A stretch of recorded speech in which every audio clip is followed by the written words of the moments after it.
আমি মোহাম্মদ খুরশেদ আলম গতুয়াল, আলমবাজার ব্যবসায়ী কমিটির সাধারণ সম্পাদক। আজকে দু একদিন পরে হয়তো পবিত্র ঈদুল ফিতর।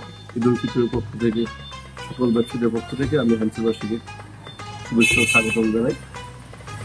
বিশেষ করে বিগত করোনার পর থেকে আমাদের বাজারে ব্যবসা না শুধু সারা বাংলাদেশের ব্যবসায়ী শুধু হাল ছিল মন্দাচ্ছিল, কিন্তু এবছর মানুষ যেমনিভাবে রমজান এবং ঈদের কেনাকাটা অত্যন্ত স্বাচ্ছন্দ্যময় করছে, যেটা বিগত 10-15 বছর হয়নি।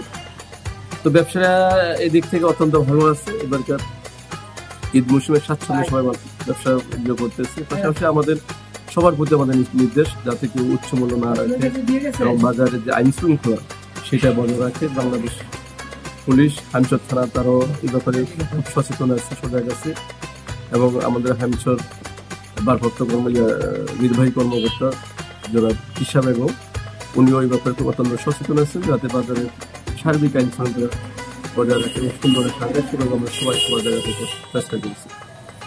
আপনারা হয়তো জানেন আমাদের হামচর বাজারটা নদী শিখিস্তি এলাকার, তারপর তিলে তিলে তিলে আজকে এই বাজারটা একটা বাণিজ্য নগরী হিসাবে গড়ে তুলছে।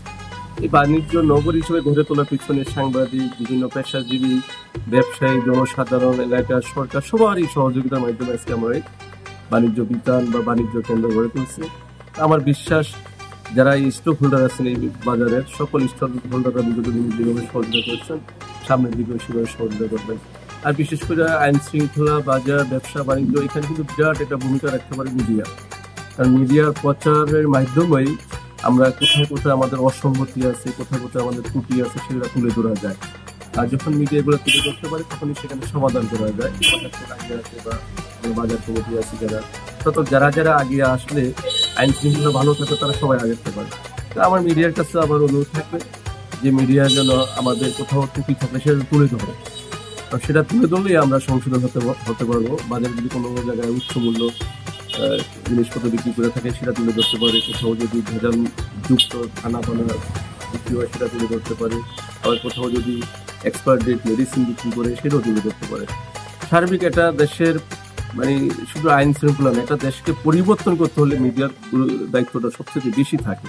তো আমি আশা করবো মিডিয়া সেভাবে সেই জায়গা থেকে দায়িত্ব পালন করবেন, আমরা আমাদের ব্যবসায়ী জায়গায় দায়িত্ব পালন করবো। তারপর সরকারের বিভিন্ন স্টক হোল্ডার আছে তারা যদি সেভাবে সেই জায়গাতে দায়িত্ব পালন করে শুধু আলমবাজার ব্যবসা নগর না সারা বাংলাদেশটাই খুব অল্প সময়ের ভিতরে আমরা একটা সুন্দর বাড়তি দেশ গড়ে তুলতে পারবো। পরিশেষে আলমবাজার ব্যবসায়ীর পক্ষ থেকে সবাইকে ঈদ মোবারক, ঈদের শুভেচ্ছা রইল। ধন্যবাদ সবাইকে।